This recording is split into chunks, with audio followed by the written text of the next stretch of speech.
Good afternoon, everyone. I'll be releasing assignment one by tomorrow. I think the content of the class today should be sufficient to get you started with your assignment one. And you must have also seen that paper allotment has been, assignment has been done. So hopefully you got started with your paper reading. So this is lecture 7. We'll continue our exercise on strong convexity, talk about, conclude the calculus of convexity, talk about quasi convexity, machine learning examples. That's going to be important today, and then continue into other aspects like Lipschitz continuity. This is the pre-reading I had already posted. Okay, so you recall this homework problem.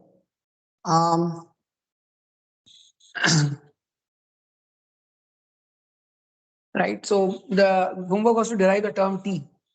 Anyone tried that? For strong convexity, there was one condition which was in terms of Gx being convex. Rather, Gx is fx minus mu by 2 norm square convex. We wanted to show that this is equivalent to another condition, which is f of theta x1 plus 1 minus theta x2 plus t less than or equal to theta of x1 plus 1 minus theta f of x2 will be equivalent. What would be the value of t?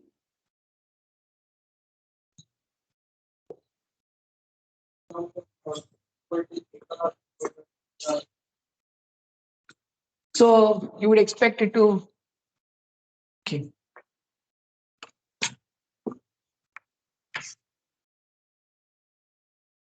Mu by 2, you would expect mu by 2, theta into 1 minus theta. When you expand, you'll get theta into 1 minus theta.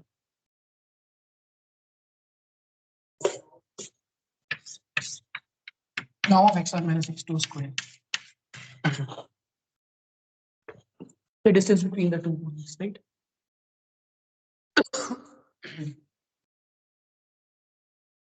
Yeah, so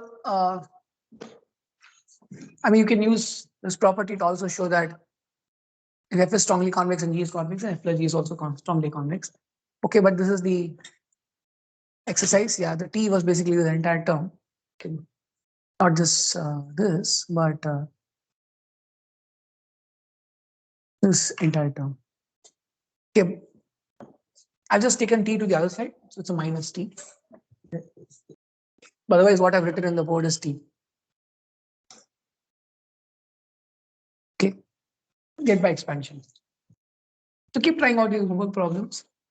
They'll give you confidence in solving assignments. I'm going to just quickly recap some of the other points we discussed. Okay, so we showed examples of convex functions, linear, affine, exponential. Every norm is convex, and we provided a proof for every norm being convex, but basically triangle inequality and so on. And then we also saw that non-negative weighted sum, composition of affine functions, all of these are basically convex functions. And we saw some non-trivial examples. So let me erase this. And let's add a list, make a list of convex functions and properties. Okay.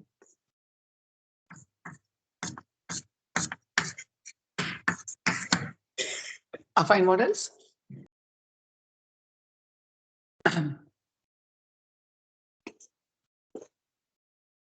Non-negative weighted sum. So exponential. Non-negative weighted sum is a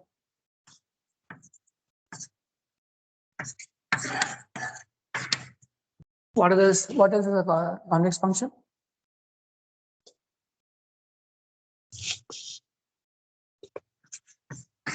non. We'll keep adding to this list. On the right hand side, we'll keep building on the convex functions. On the left hand side, we'll keep writing the properties, some of which we are going to prove.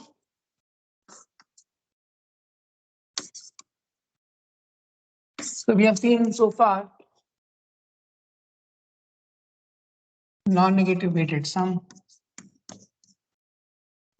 The second is composition with affine functions.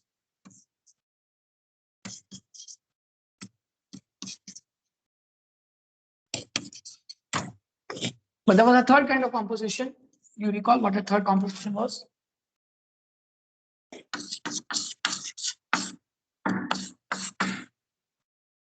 F of g, when is it convex?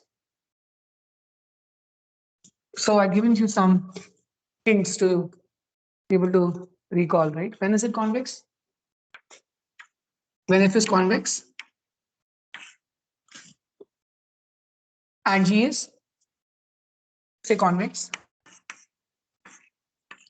and f is not decreasing.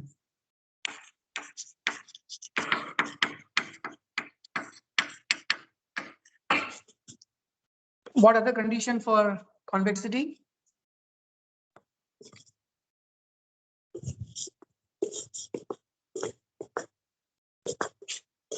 Right, or f is convex and non-increasing, and g is concave. Okay, this is the third property we saw.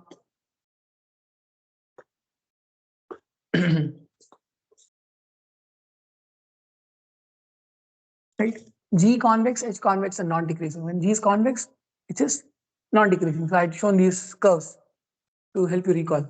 They go well together, right? G convex, but moment g is concave, you want h to decrease. I mean, not increase. Okay, so remember these. So by virtue of that, exp of f of x became convex. Exp for convex function.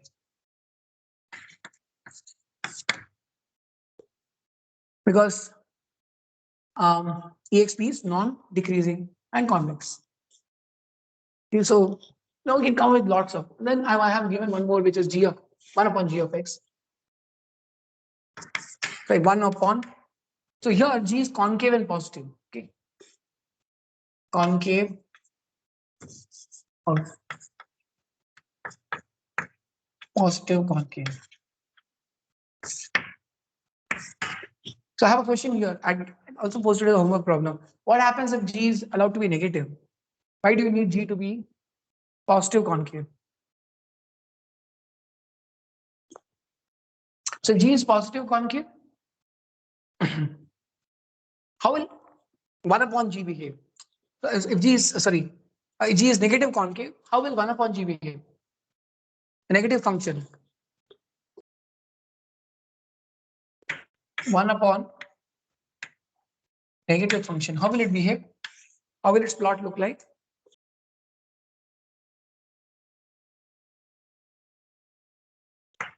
Be like this? Will it be like this? Right? This is 1 upon g when g is positive and g is negative. It will be like this. So then f is no longer. Yeah, f is no longer. See, the problem is if 1 upon g is also g is negative, then this function 1 upon a negative function is neither convex nor non-increasing. So non-decreasing. So we have a problem. Okay.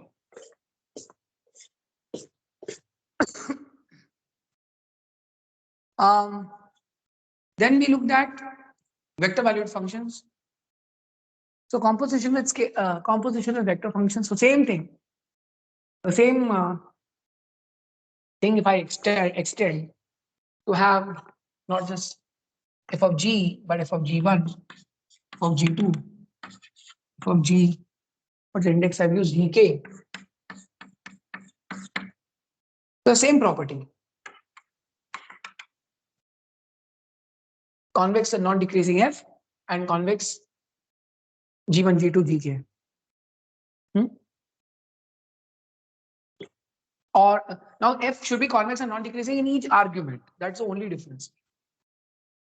This entire property now will be for each argument.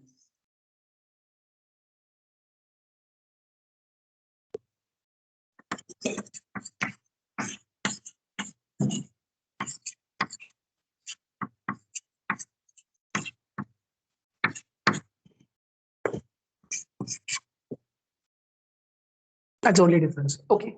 Then we saw an example log of sum of x of gi.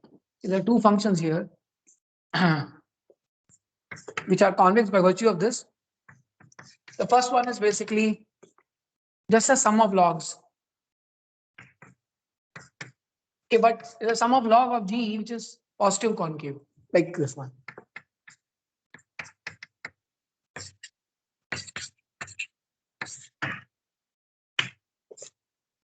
A seventh function is log of sum of exp of convex functions.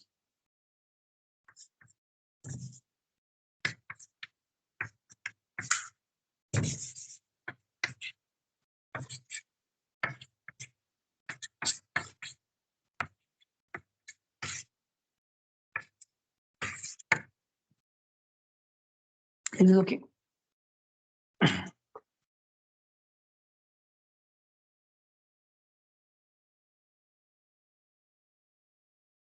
Right? Now to prove this, we had a slightly different approach.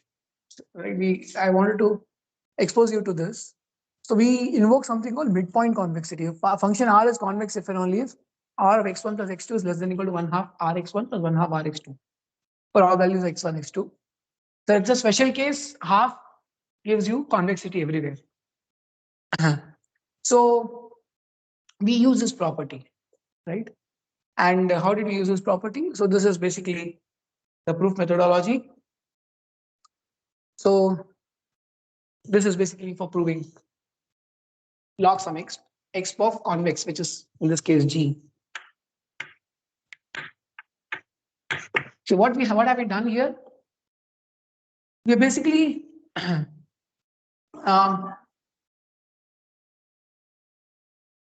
so exp.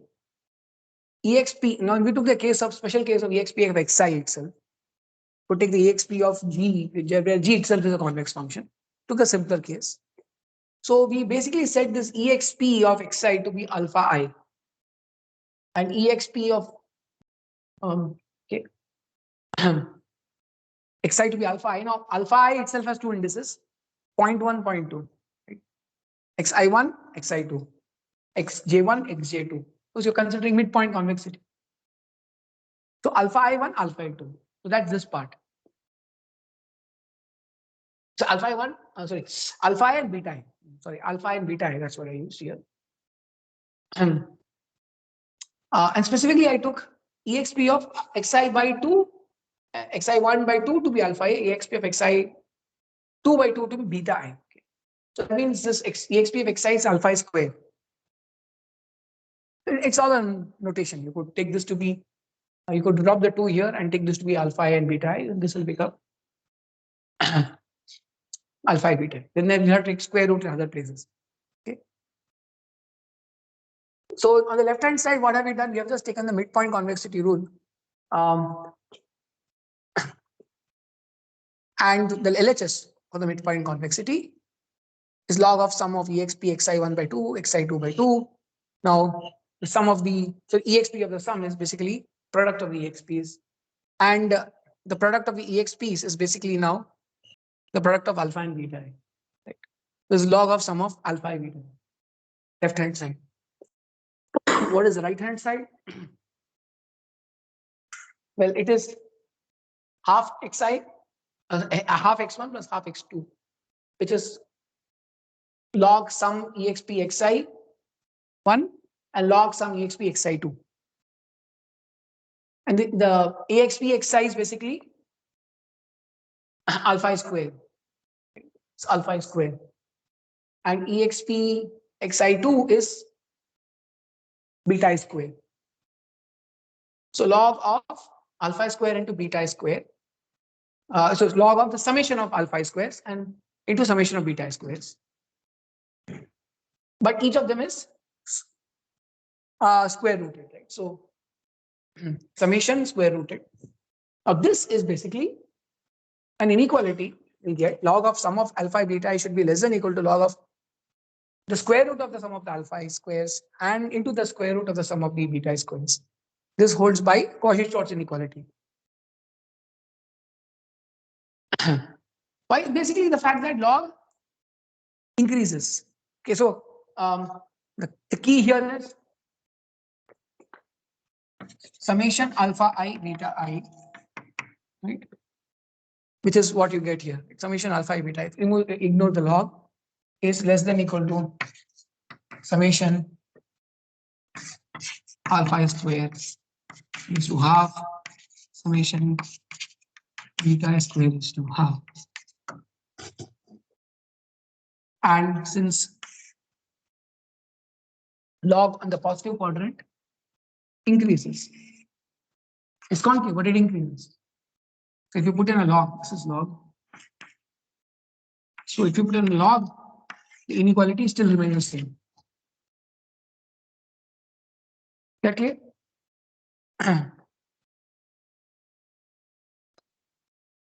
Okay. Any questions?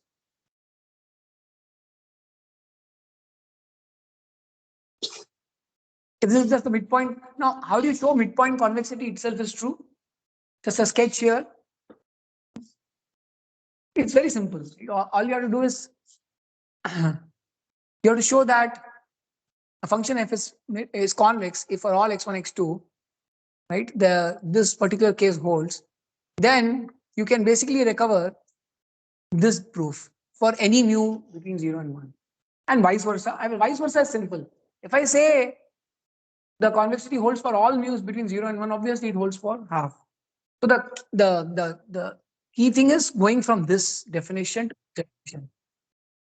The proof sketch is as follows. Basically, all you have to do is consider some two new points, x1 tilde, x2 tilde. So a moment I claim that this whole thing holds for x1, x2.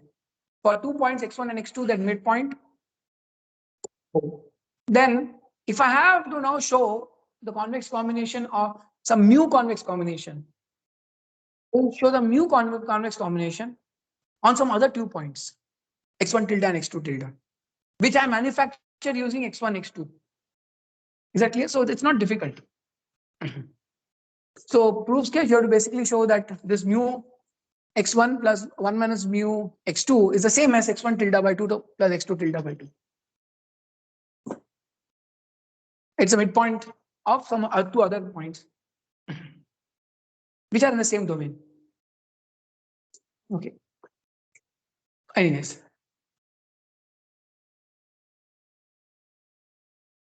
Okay, so now what we do next? So we look at some more properties, keep adding to this list of both convex functions on the right and convex properties on the left. And then move on to machine learning loss functions. So there's 1 or 2 properties left. Then we'll do the subgradient calculus and so on. But to understand subgradient or appreciate subgradient calculus, we need to, it's good to understand a little bit of quasi-convexity. And then epigraphs. And then finally, we go start looking at convex optimization problems. Okay, so the next property of interest is pointwise supremum and pointwise maximum. Now, pointwise maximum is easier to understand. Let's start with that. So for now, we just ignore the second part, pointwise supremum. So I'm going to erase some part of the board here.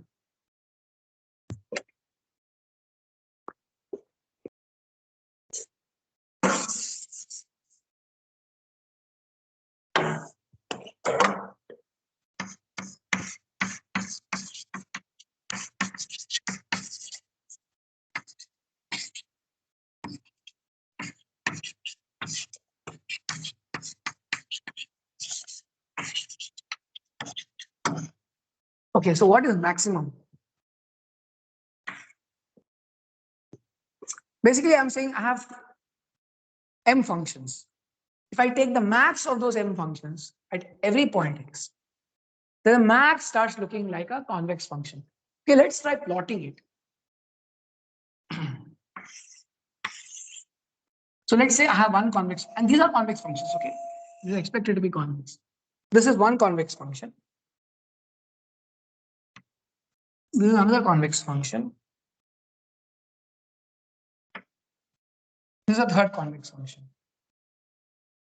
What does the max look like? Max at every point.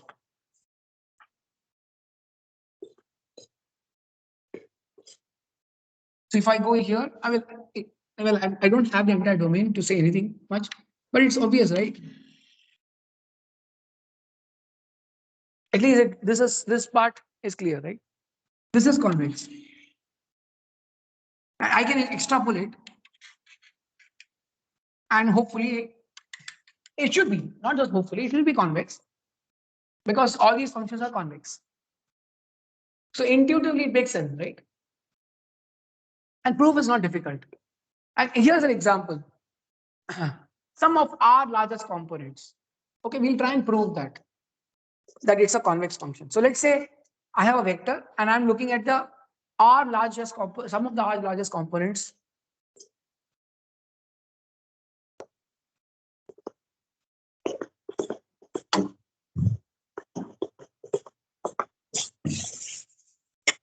Here is my 8th convex function.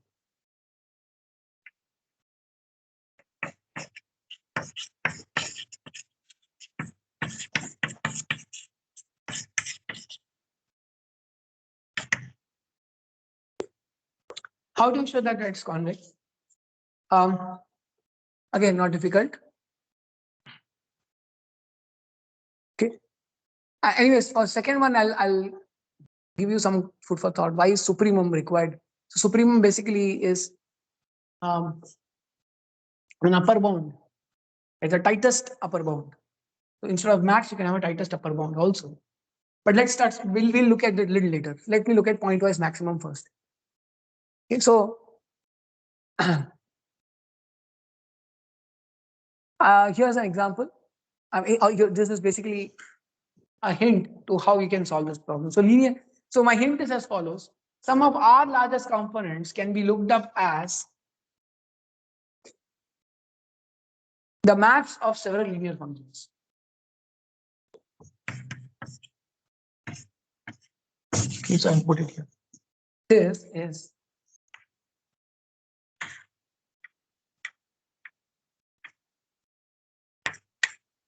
maps of several linear functions. You can see that on the slide. What are those linear functions? F1x, which is V naught x. What is V naught or V1? V1x. V1x is basically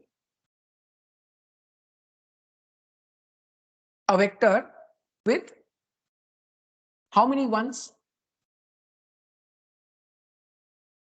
Some are ones. Okay. Exactly, some are ones, rest are all zeros. V2 is what? V2 is another vector, different from V1, which should have how many ones? Exactly how many ones? R1, so that's zeros. Likewise, there are how many ways of setting R bits to 1 and the rest to 0? How many ways? Out of n, n choose R, right? So there'll be n choose R vectors. And therefore n choose R functions. F n choose R is V n choose R transpose X. You got it? That's it. Now these are now what do we know? Affine / linear, right? Affine means linear, or just include linear. So you have linear functions that are convex and maps of finite number of linear functions. It's n choose R. Finite number of linear functions, it must be convex. And that's exactly the sum of our largest components, right? The max of all these linear functions. Okay, so you got an idea how this kind of proof is helpful? This kind of calculus is helpful. The components are for V. So we have we have V1 transpose X, V2 transpose X, right? And you're taking max. Vn choose R transpose X. And this max is exactly the sum of R largest components. This is a max over Vi, Vj's over. Actually, it's just J. Let's not use Vj because we know what J is. I mean, Vj gives you the impression that Vj itself can be varied. Vj's are all fixed. Max over the J's. Okay. Now, I look at the second property. So we have an idea of how this is useful, right? In fact, x infinity is also a convex function. X infinity is the max of all the components of x. So it's a simple use case, right? Some of our largest components.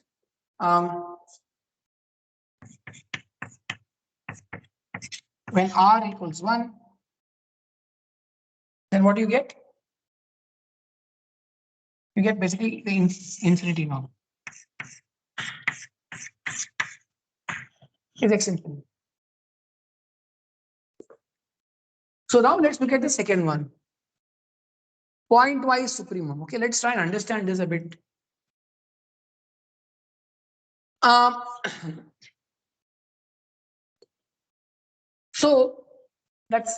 So like your pointwise maximum. Now it's possible that unlike the n choose r indices over the vectors, in some cases the indices may be infinite, right? And we'll see examples.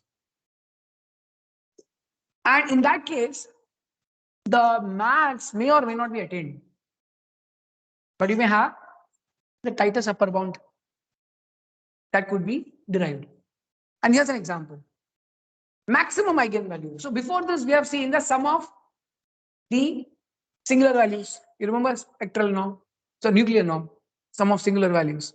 This is a slightly different function. This is the maximum eigenvalue of a matrix. And now we use this property to show that it's a convex function.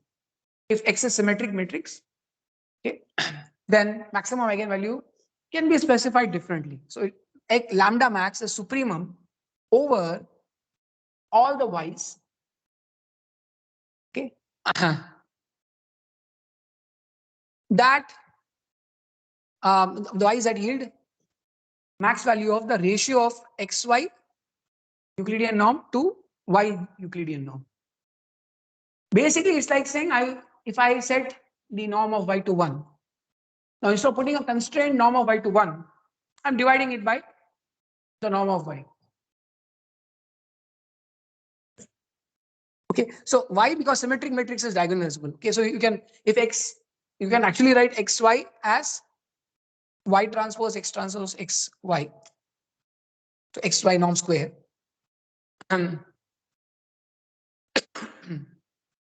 You can basically use eigenvector decomposition also, right? And what will this correspond to? Eigenvector, it basically corresponds. So the solution corresponds to the lambda in the direction of maximum variance obtained through the quadratic expansion of y transpose xy. So that, if you when do a max, right? If we do an eigenvalue expansion, then which part will peak? Where would you like to put all the weightage in y? Where would you put all the weightage in y? So I'm just so my point is as follows: if through suitable expansion, can write this. Okay, I'm writing it approximately as lambda 1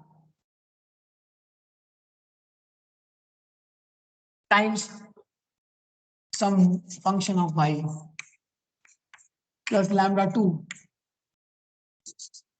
Oh, sorry, not can be And lambda 1 is a function of x. Lambda 1.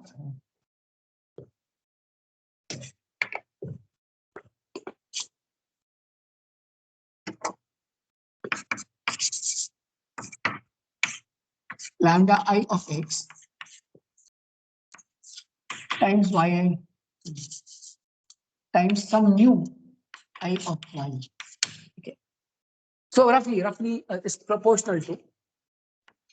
So what I'm trying to say is mu i's are the eigenvectors, proportional to the eigenvectors. Lambda is are the eigen. um, so not eigenvectors, basically the dimension, basics, basis expansions. And lambda is other eigenvalues sorted in decreasing order. Where would you put all your y's? You put all your y's where the lambdas are high, right? So you try and make, if I have a max here, supremum here, you basically land up getting lambda max of x. So that's the intuition. Not getting into more details, but that's the idea. So this is interesting. So now the supremum has actually given you not just this lambda max is an interesting convex function, but we can actually define many other norms. So this is like a norm, right? Lambda max x is a norm. So I'll show how this can be expanded to define what are called matrix norms.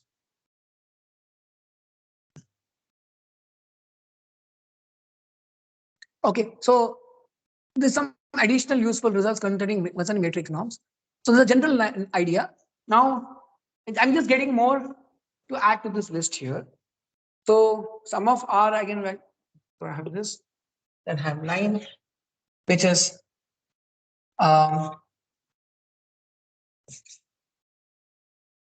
lambda max of x,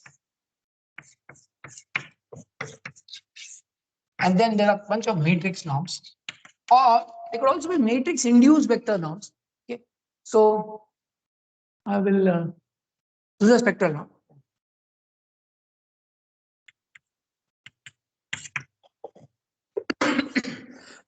I'm going to erase some of these since now we're getting saturated here.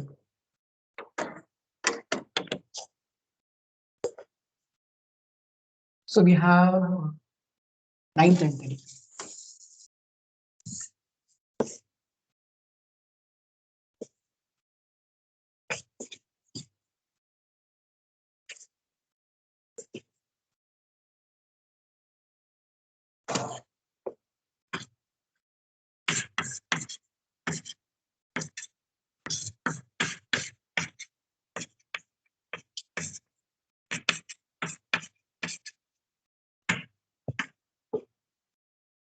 Okay, so this is for a vector, for a matrix, and what we are going to do is vector induced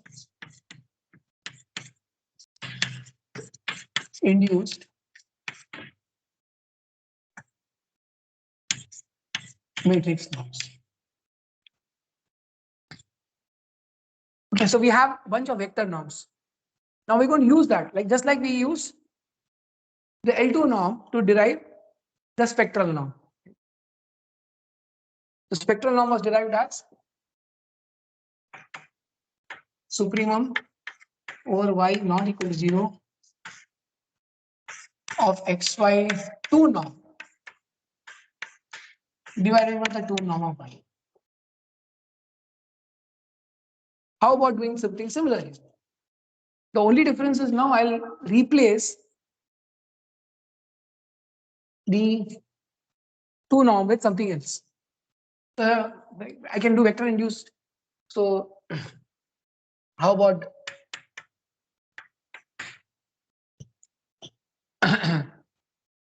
so let's say n, m and a. So m and a, where n is some norm. I've used the same notion, x not equal to 0. I could use the y instead of x. Now some other norm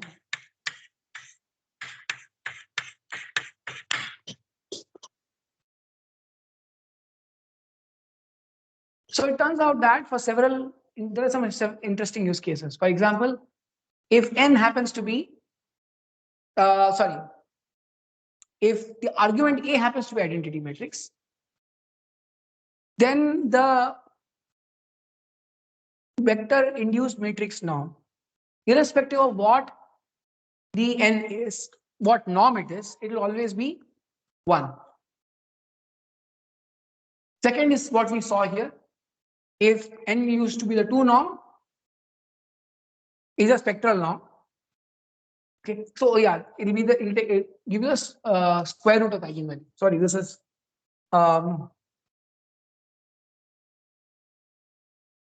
square root of eigenvalue of X transpose. Okay, or is the same as sigma max.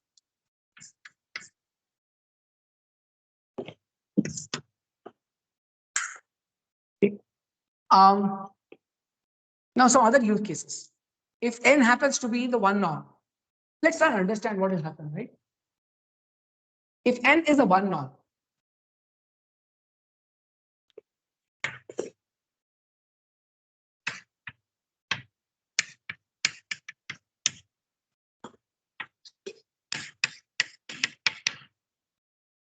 how will this supremum behave?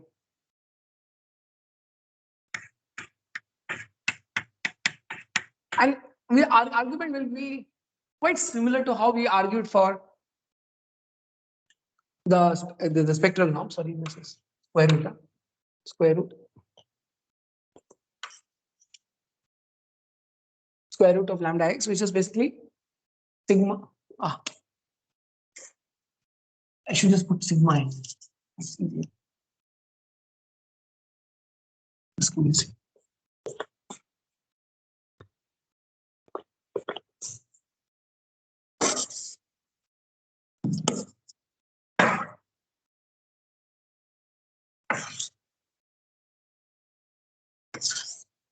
Okay.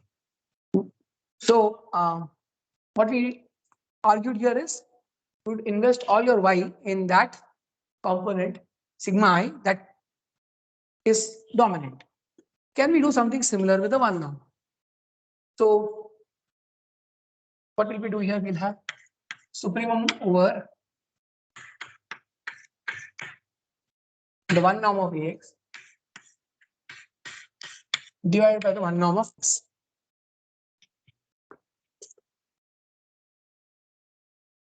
Okay, this one use case. The other use case is n equals infinity.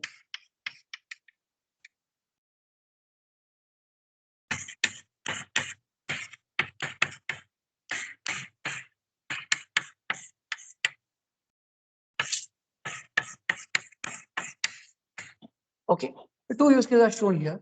Now I have presented some expressions there, but the expressions might not make complete sense to you. So what I'll do is I'll try and depict it pictorially.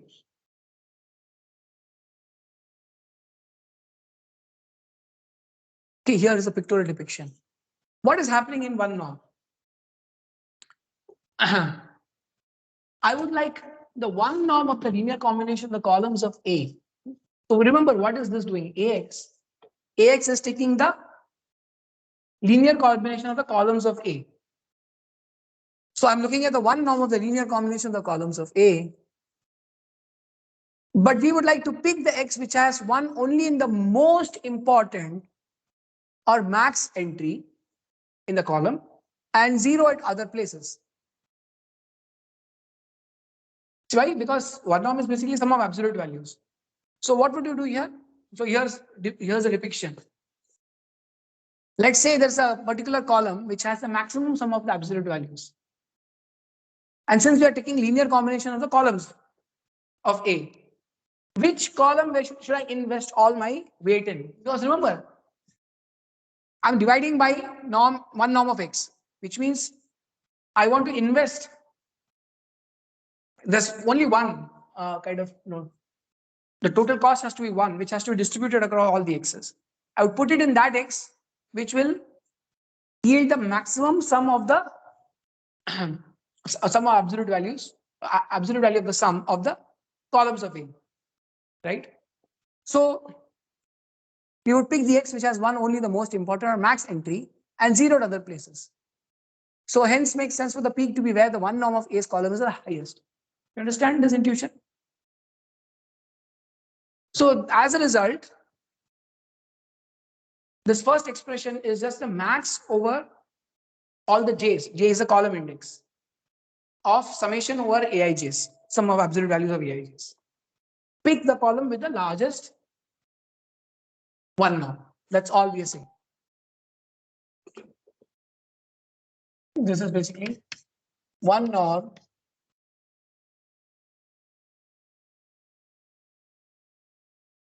of column of A with largest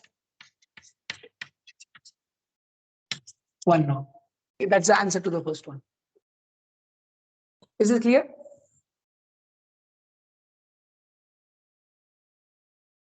Likewise, the second one is very simple. Second one is saying same thing, same logic. Now it's, if I'm going to consider these absolute values, right? What am I? Again, I'm looking at A. In this case, also AX is basically looking at linear combinations of the columns. But what would I do here? See, here division by x infinity means when multiple entries can be one. See, here division by one norm of x effectively amounts to saying that the sum of absolute values should be fixed. But here it's saying the max should be fixed. You are normalizing by the max value.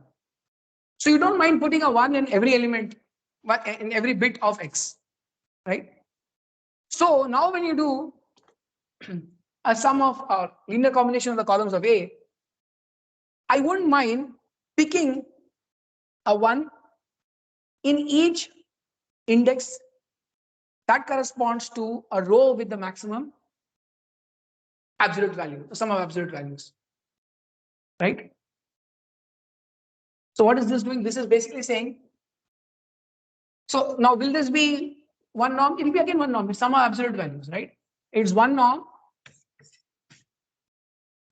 of row of A with largest one norm. Right, so row norm, column norm.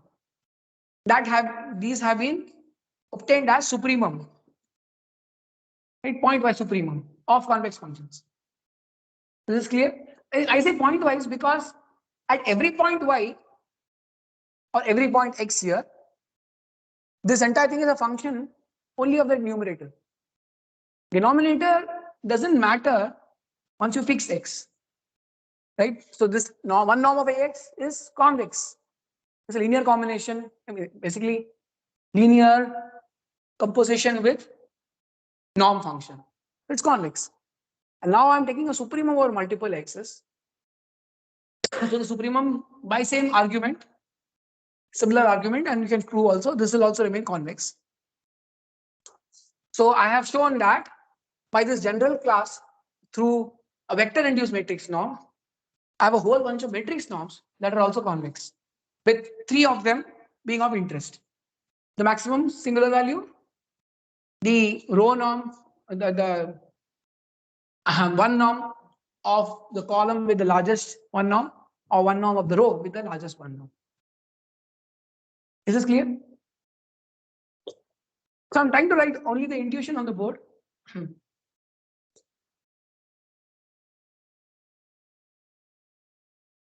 So you need to, again, if not completely clear, you can ask me or read this and understand. Okay. So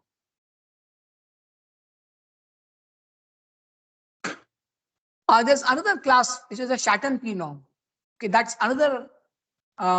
So the ones above are basically vector induced matrix norms.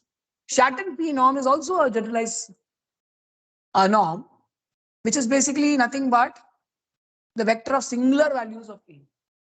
So norm of the vector of singular values of A. So I'll write that down.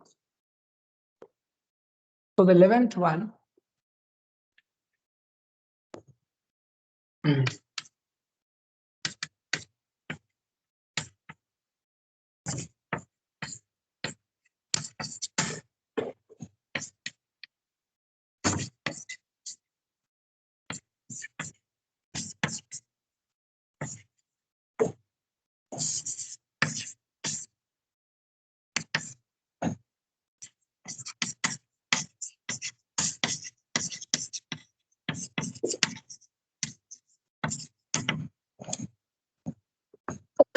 So if you take the vector sigma I of singular values, you can, for example, take the nuclear norm, which we studied earlier. It's basically the sum of the singular values, right? But if you take p equals infinity, you get the spectral norm. Do you see that? If you set the infinity norm of the vector of singular values, you'll get the max. That again is can be recovered as a vector induced matrix norm under the 2 norm. So you see that spectral norm can be recovered in two different ways: through the Schatten P norm, through p equals infinity, or through vector induced matrix norm using L2 norm. You understand?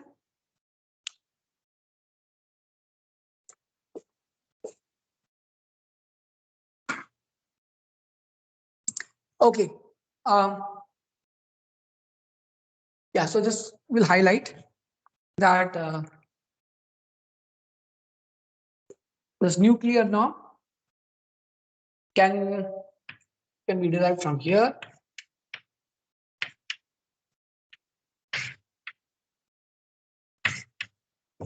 For p equals infinity, and can also be derived here for n equals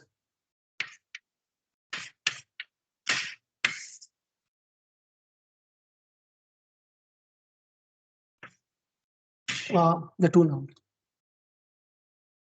The two ways of deriving a nuclear norm. You understood these two ways? Ask any question if you have.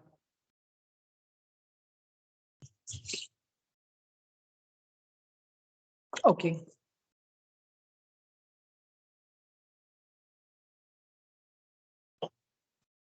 Um, okay, so now let's get to showing convexity of certain machine learning losses.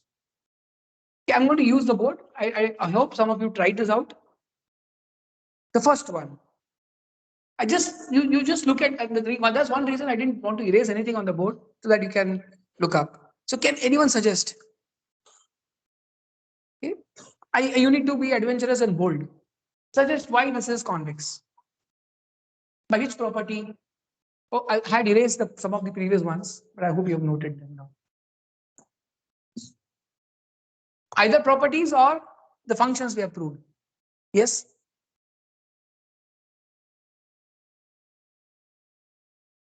This is, let's L1, L2 both. For L2, what will you do? For L1, what will you do? You have to volunteer, no choice.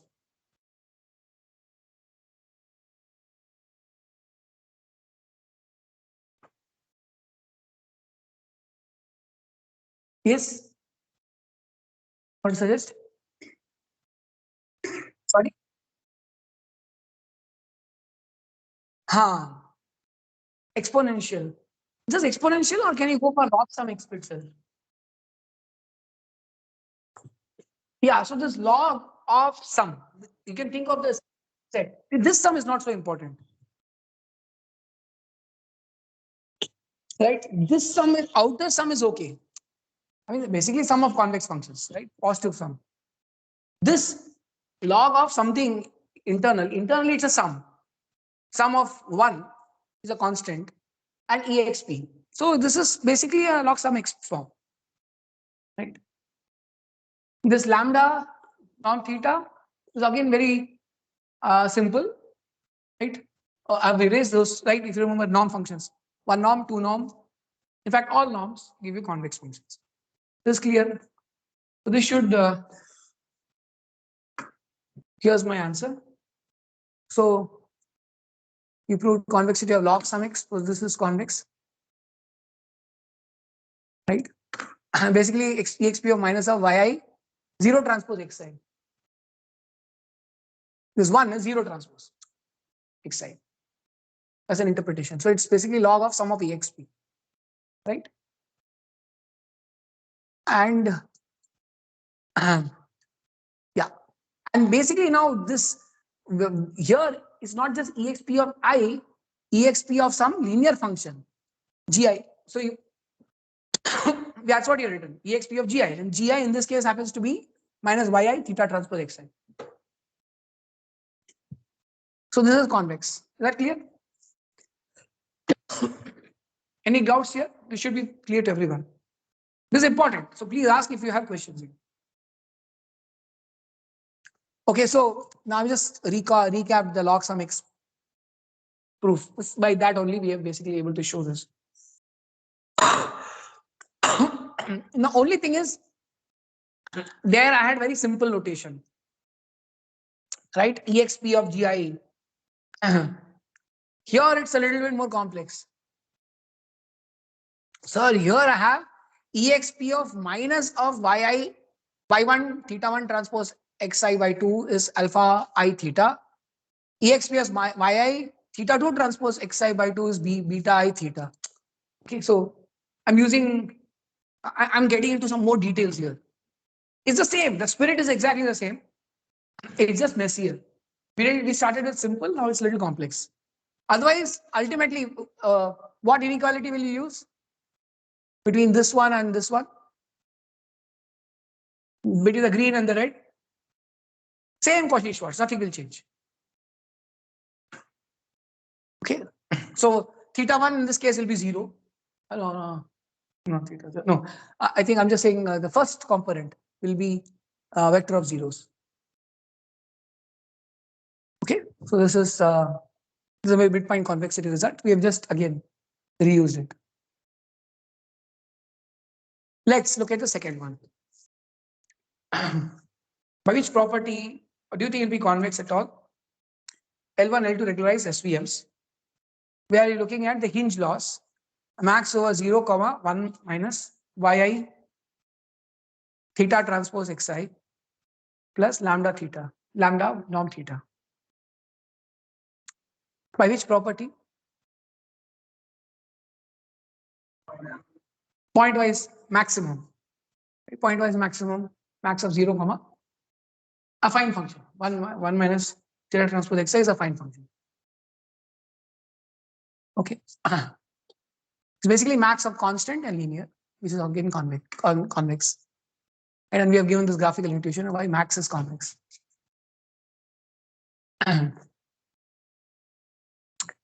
Okay, and theta, norm theta is anyways convex.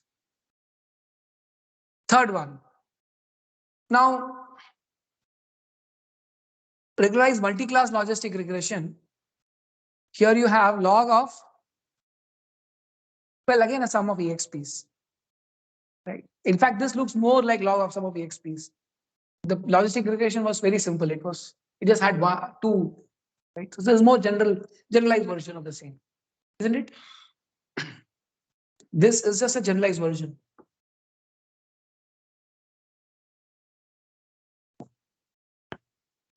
So there's a log sum x plus summation over more indices, and it basically generalizes the previous one. Okay, next one, lasso. By which property?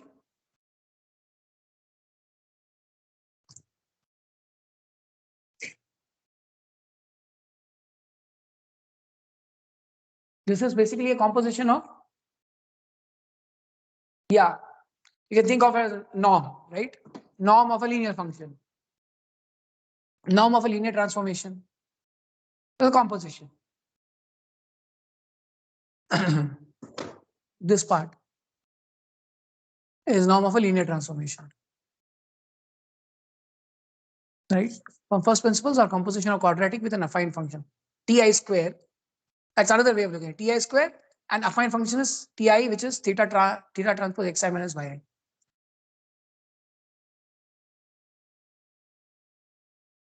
Next, matrix completion. What about this?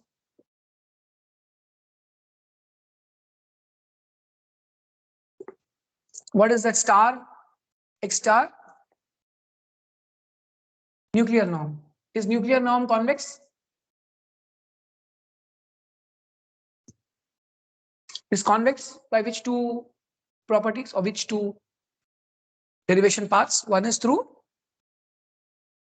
vector induced matrix norm for n equals the 2 norm, right? Or from the shatter norm. Shatter norm with sorry. You're right. I made a mistake. That's a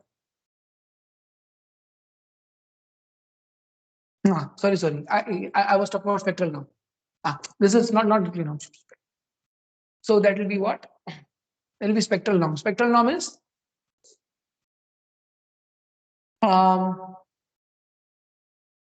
sorry, which one? Spectral norm is sorry, this is nuclear norm, right? Yeah, this is nuclear norm. So nuclear norm is convex by which property?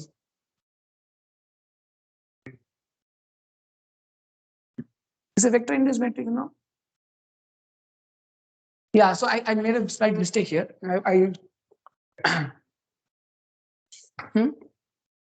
P equals 1. Shatter norm with P equals 1. Yeah. Is this correct? This is correct. This is nuclear norm.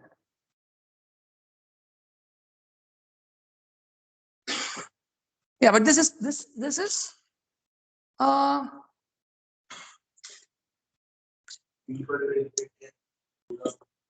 n equals 2 is spectral norm. Yeah.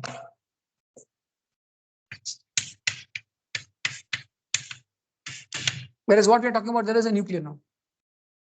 A nuclear norm is basically nuclear norm. This is the sum of the singular values. Is the Shatton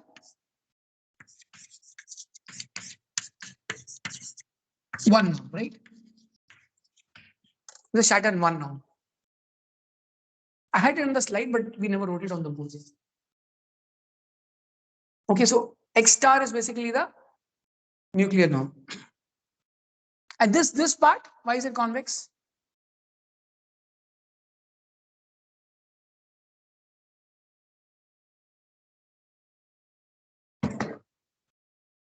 It's again an affine function, quadratic function composed with an affine function. Actually, a quadratic function composed with a norm with an affine function and so on, right? Okay, so an affine function composed with L2 norm, and this is Shatton norm.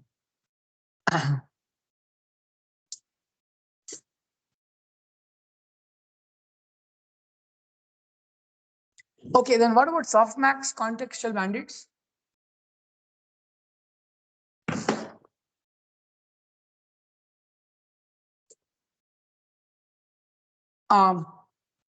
Exponential in the numerator and denominator is 1 over, sorry? Yeah, but this is not constant, right? Is this good enough? Would you take some log? No.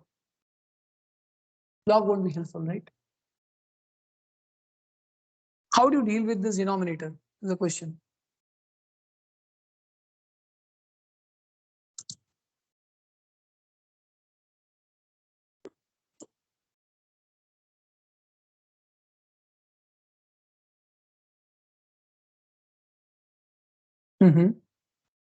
So you'll take the numerator down. So how does it make this whole thing manageable?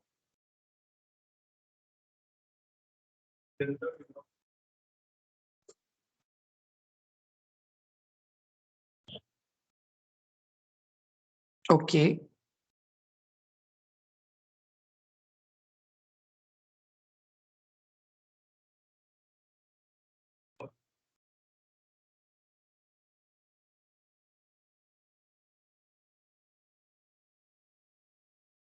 So 1 by reciprocal of a concave. But exp is convex, right? So do you think it may be convex at all? I mean, it's a bit of a struggle, right? Doesn't appear to be convex directly.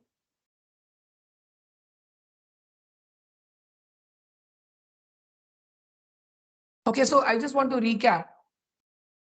Log sum x in the case of logistic was convex, but is it of the same form?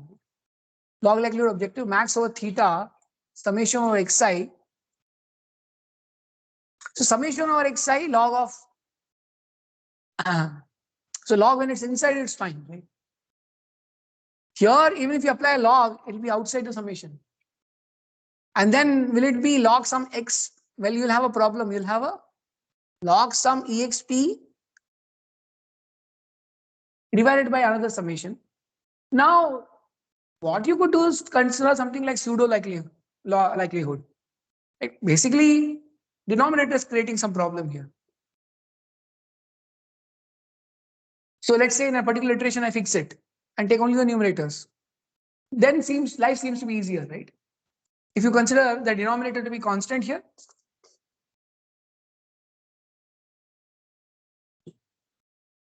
then are you game? Basically, then you'll have a log. If you take a log also outside, log sum exp.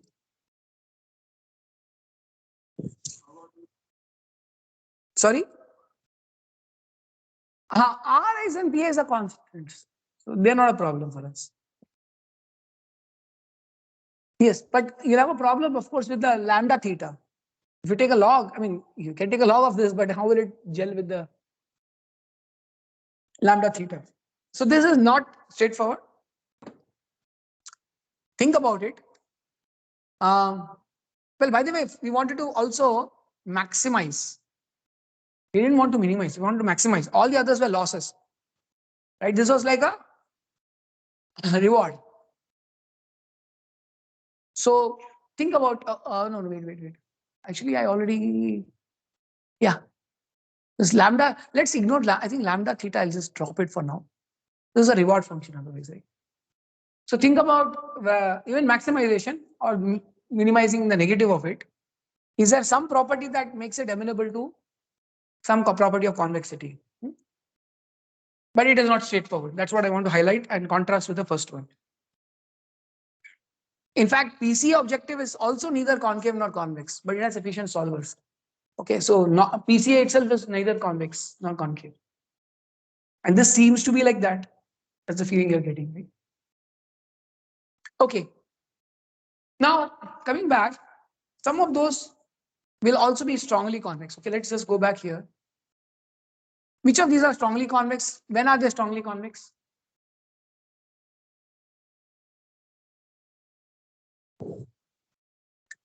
So all of them, or any of these which have L2 norm on the theta will have strong convexity.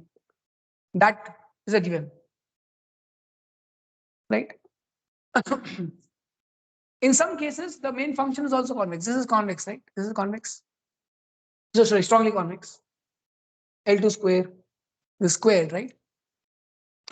Do you think this will be strongly convex? Max of 0, max of 0 and 1 minus yi theta transpose xi. You think it will be strongly convex? No way. How about this log sum x? Do you think this will be strongly convex?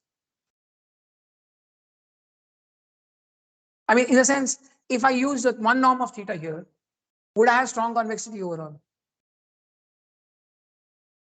Well, if log sum x was strongly convex, I would have, right? So it turns out it is not. Okay.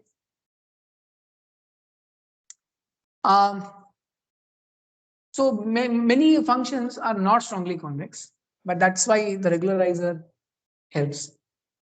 Okay. So the relevance of strong convexity now being recapped. So even if a function is not strongly convex. I can add a new norm x square and make it strongly convex. So strong convexity doesn't necessarily imply that the function is differentiable. Okay, which example in that slide was strongly convex but not differentiable? Yes, hinge loss. Hinge loss, which is max. Hinge loss plus L2 norm on theta. Is that strongly convex? Is it differentiable? No, right? So okay, it's important that you don't assume differentiability just because of strong convexity. Okay. And then last point is strong convexity results in faster convergence, but we'll see that a little later. Let's proceed. And the other point is, yeah, strong convexity means that there exists a quadratic lower bound on the growth of the function. So one reason why, I mean, intuitively, why the log kind of functions may not have strong convexity, just by observation, is that you don't expect a quadratic lower bound on the growth of the function, right? So in certain regions, x raised to 4 may be strongly convex, but not everywhere. Because x raised to 4 may not have a quadratic lower bound on its growth everywhere. So think about it.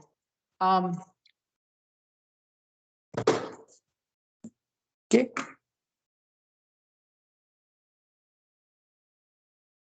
Okay, now we'll move on. Now, since we have got a good idea, and we already talked about algorithms. So we'll quickly do what is the notion of a directional vector, directional derivative. And these are very basic, so I'm not going to write too much on the board. Okay, but the geometric intuition will help you understand, quasi convexity and notion of epigraphs and then subgradients. Okay. So consider a function fx. So we'll basically start with a direction at a point x. So you have a point x, and at point x you have a direction v. So the kth component of x is xk, and uk is a unit vector pointing along the kth coordinate axis. So u1 is the first coordinate axis, u2 second coordinate, u3 is third coordinate axis, so on, and they are like the cardinal directions. So therefore, any vector v can be written in terms of a linear combination of the cardinal directions. Yeah, what is not on the board, I'll try and write.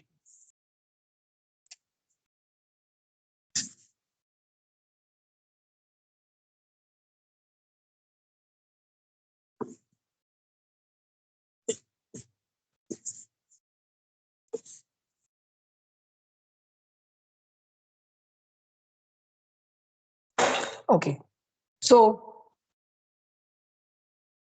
directional derivative dv at a point x. Okay, and I'm saying this v is going to be a summation over some alpha I times the cardinal directions ui.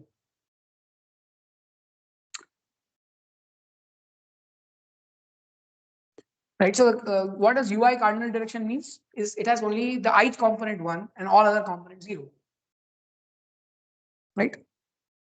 You call it unit axis or whatever.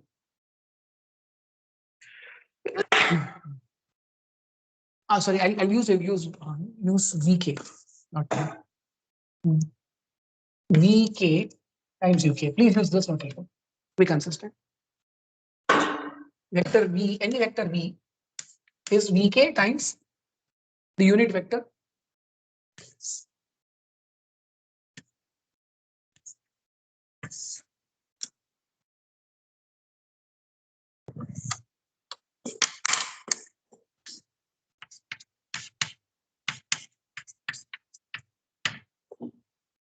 okay.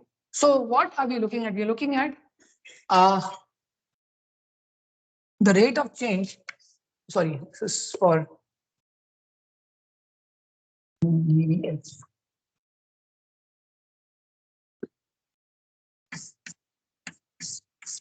Rate of change of the function f at the point x. Okay.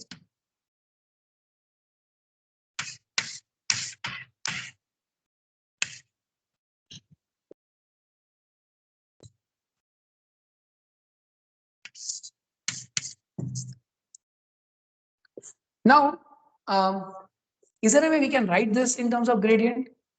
Obviously, right? You can. So you can write this directional derivative in terms of the gradient.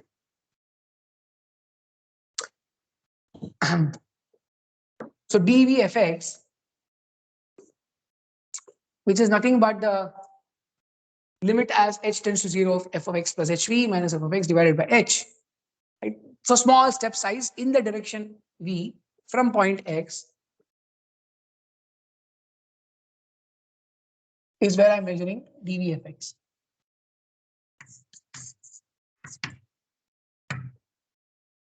As this h tends to 0 for a small h. Okay, now it turns out that this direction rate of change is actually expressible in terms of the dot product of v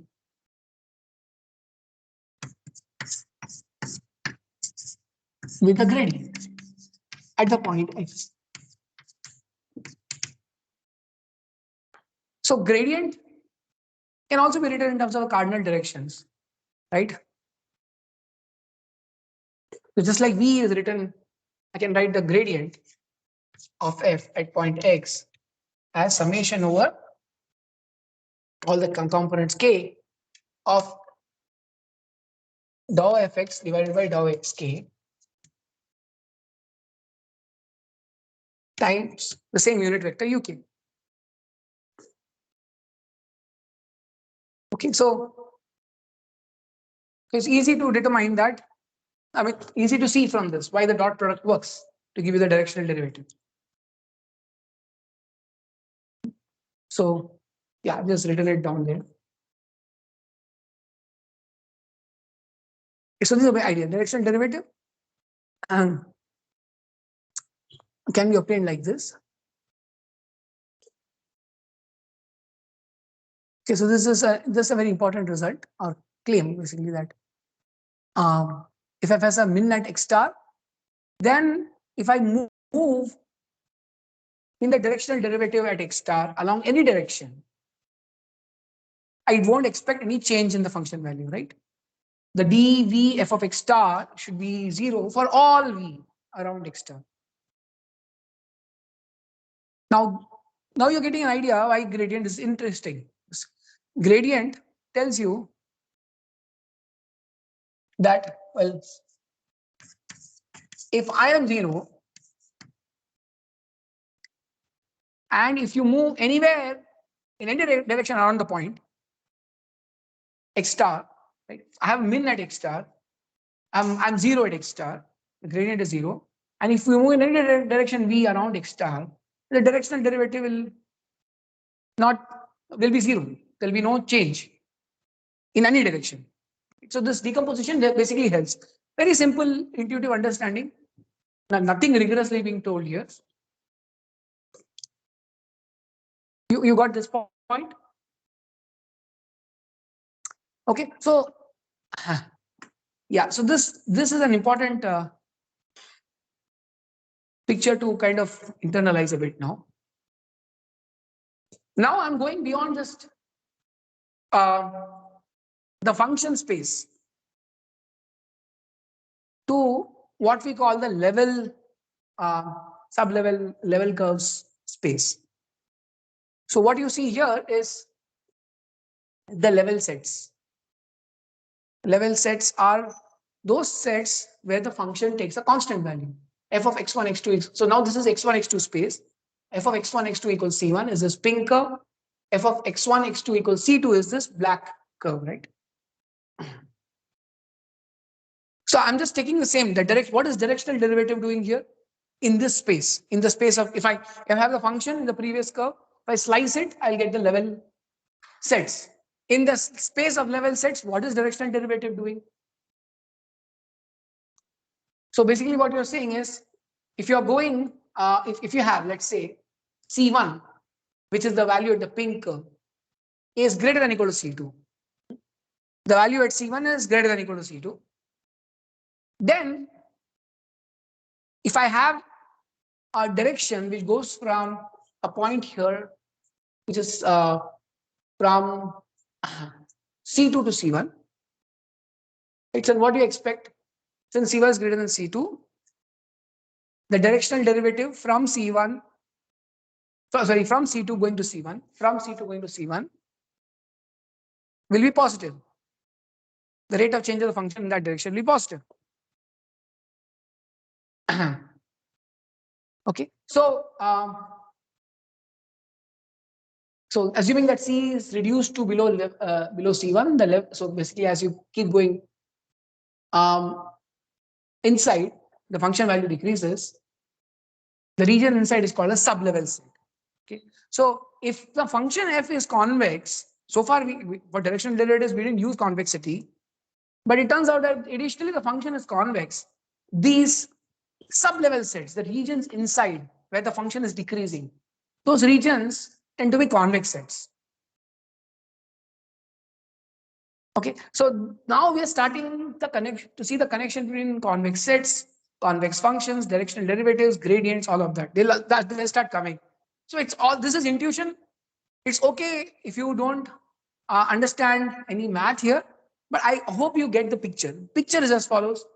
If a function is convex, as you keep going inside the so-called level curves, the function value will keep decreasing.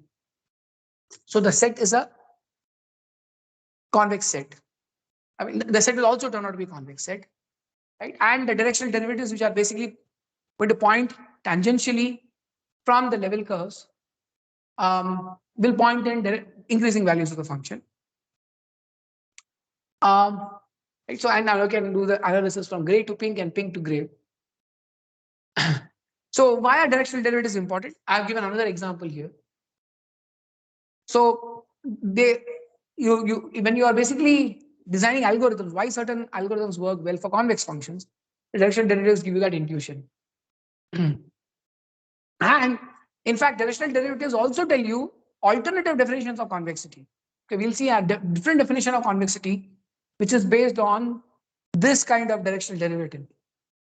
Right, expressed as a dot product of gradient with some v, where the v may be actually the difference between 2 points, x1 minus x2. And it's coming basically from these intuitions. In the case of non-convex functions, the interiors of these level curves may not be convex, as illustrated here. Okay. So this is a bird's eye view of where we are heading. One more important point is the existence of something like a gradient, even if the function is convex and not differentiable, which will lead us to subgradients. So if this function looks like differentiable, right? But imagine it had corners. Imagine the black and we have seen examples of. Let me show it here.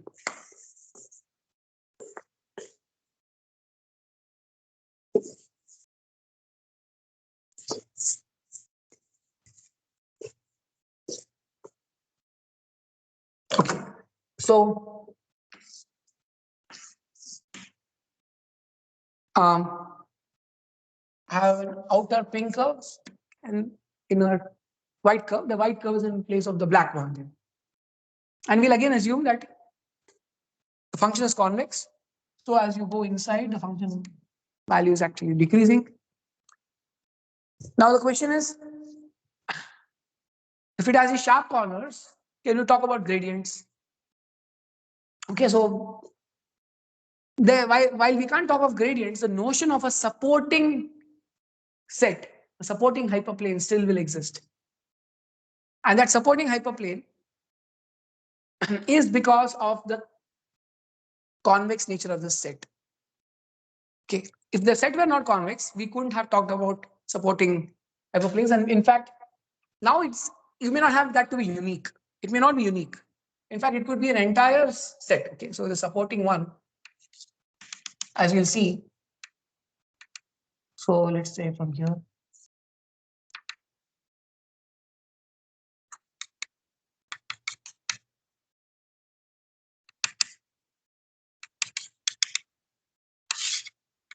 So something like this. There will be a cone. there will be a cone, infinite set of such supporting hyperplanes at these points of intersection. And at other points, you'll have zero basically. The gradient turns out to be zero. Okay. So let's just proceed and get into some math. Okay. So the first definition which I brought out in that big picture is this notion of sublevel set. So what's a sublevel set? Now we are defining it formally. So far it was very hand wavy. Formally, what's a sublevel set? The set L alpha f of all points x such that fx is less than or equal to alpha is a sublevel set. So in the case of the cone, which I'll persist with, sorry, case of these kites that I'll persist with. So if for example, I'm looking, which norm would give you this norm ball? This is a norm ball for which norm? Yes, L1 norm. Okay, so L1 norm, x 1 equals 1, right? That's what the pink curves. So what we are saying is,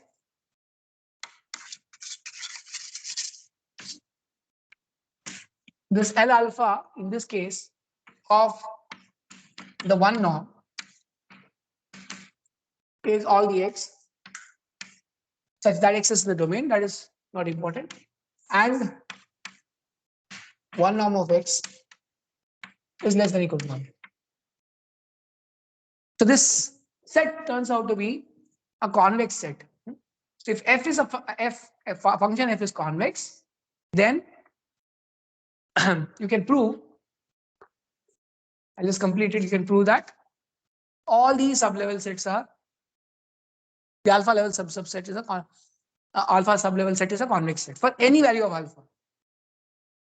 So this was basically L1. Okay, sorry, it's not L alpha, it's L1.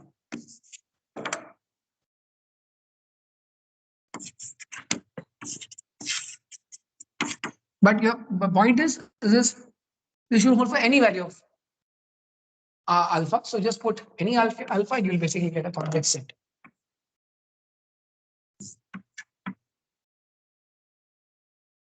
Must be convex.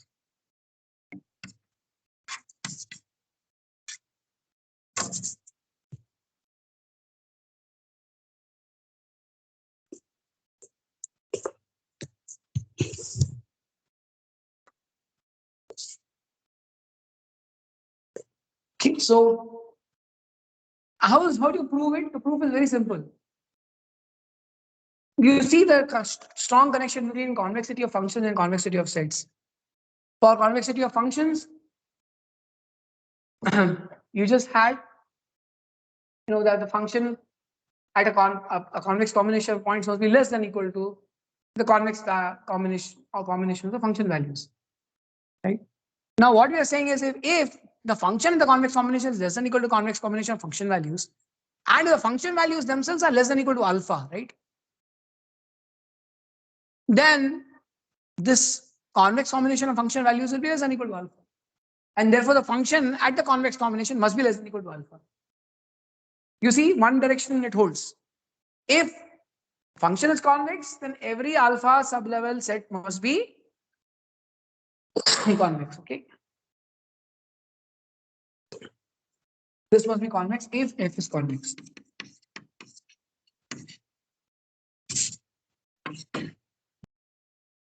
Now, can I apply this proof the other way? Can I say that, if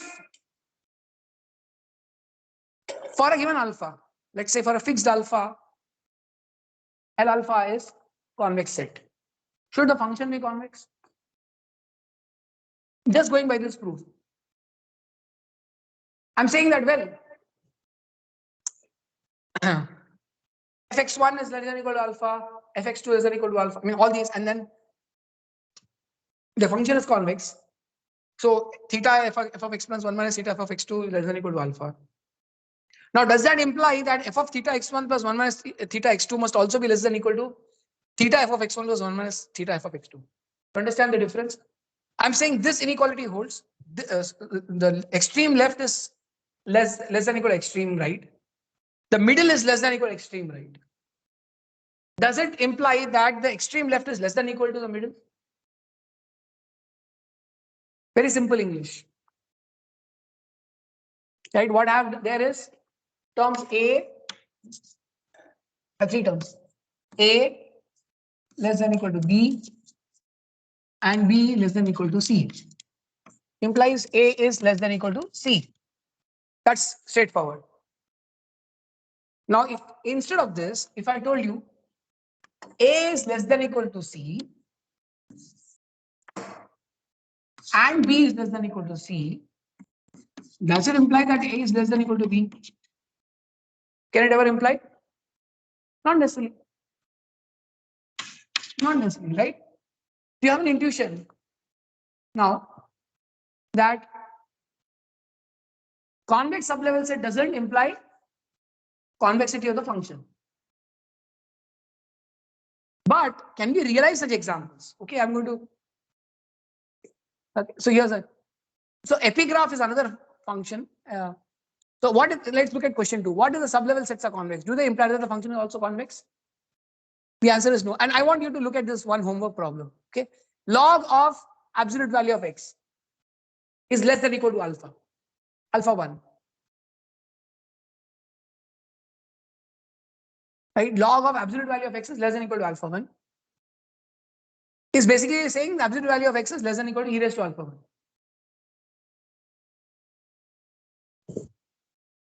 So in this case, what happens? I have sublevel set. If I have a convex sublevel set, it is possible that a convex sublevel set gives you. Is that true here? Sorry. Here you have a convex sublevel set. Is the function convex? Possible. That's possible because convex function give you convex sublevel sets. So question, if all or some sublevel sets of a function are convex, is it implied that the function itself must be convex? The answer is no. So is this log of absolute value of x is not convex? This log of absolute value of x is not convex, right? So this function on the left hand side. So even though we have all sublevel sets are being convex, the function is not actually convex. I'll take another example. So this is a simple example. The Gaussian, take the negative Gaussian. Okay, that's a homework problem. Homework, you take the negative Gaussian. Just study it. Is a negative Gaussian convex? Negative Gaussian. This is a homework problem.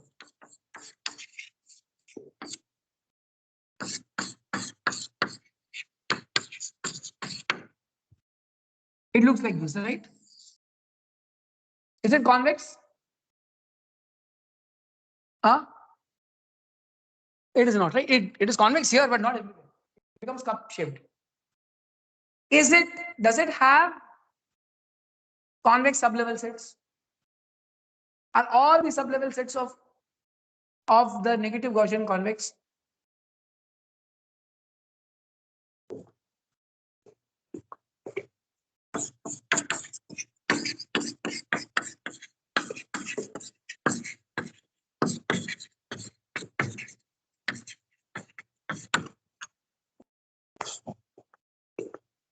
What's your answer? What's your instinctive answer?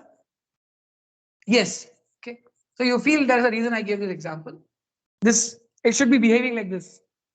Log of absolute value of x. It's not very different. So you will see examples where all sublevel sets are convex, but the function is not convex. So these functions have a name. They're called quasi-convex. Okay. So why don't you work out the negative Gaussian example, right? Specifically, and we'll continue on this next time. In fact, yeah, this is the negative Gaussian example.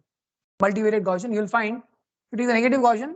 It's not convex everywhere or not concave everywhere, but all its sublevel sets are convex. So such functions are called quasi-convex. And they have an interesting property. I mean, take a negative Gaussian, we try and maximize the Gaussian, right? And we find, well, is a function convex? We say, well, it's convex. How is it? I mean, or we get an absolute, let's say, global minimizer of the negative Gaussian or global maximizer of the Gaussian, despite it not being convex everywhere or concave everywhere. Okay, we'll see that next time.